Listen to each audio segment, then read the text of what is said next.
Hi friends, this is 5 Minutes Tech YouTube channel. Here is Oppo A12 smartphone. In this video, you will learn how you can turn off camera shutter sound in your phone Oppo A12. First of all, open camera in your phone.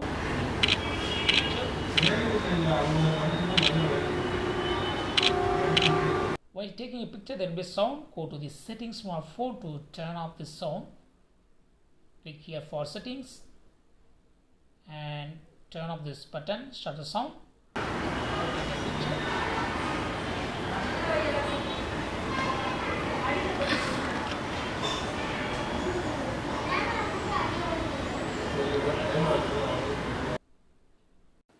There is no shutter sound.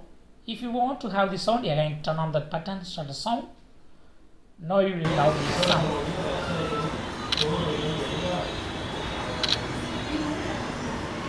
So in this way you can easily turn off camera shutter sound in your phone.